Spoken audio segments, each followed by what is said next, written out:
In all of the previous videos, we've been manually setting the set point. Is there any reason we can't tell PID to follow something else? Nope. I added a quick and dirty ramp soak function to our code. I'm not going to get into that here, but I did include a link in the description below the video to that latter code if you want to see how I did it. It's just some brute force code I threw together for this demo. The ramp soak code isn't the point of this video, so we're not going to dig into that here, but if you have something more elegant, please share it by posting a comment below. To use it, I just give the ramp soak function a table of values like this. These are the temperature changes, these are the durations. So over 5 minutes, go up 5 degrees. Over the next 5 minutes, don't change the temperature. Over the next 10 minutes, go down 15 degrees. Over the next 5 minutes, stay at that temperature. And finally, over the next 5 minutes, ramp back up 10 degrees to get back to where we started from. These are the exact same temperature steps we've been using in all of our demos, so we can do a side-by-side comparison. I changed the set point color to make it easier to see and to remind us that it's being driven by the ramp soak and not manually.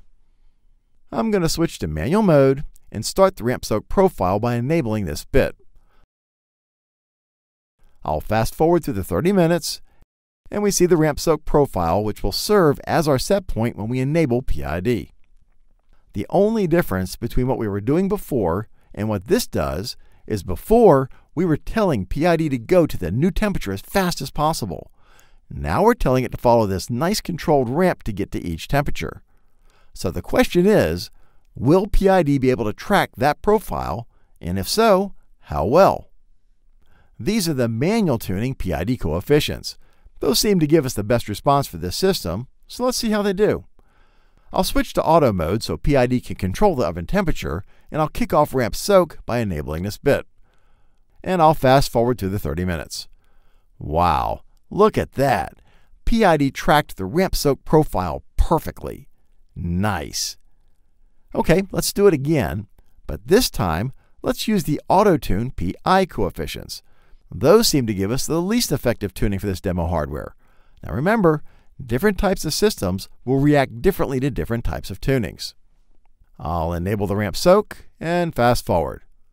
And it did a pretty good job of tracking with just a little overshoot. Pretty much what we would have expected. So the bottom line is, you can have PID track anything. You don't have to feed the set point manually. In the next video, we'll back up and cover the features that we didn't have time to dig into in this series.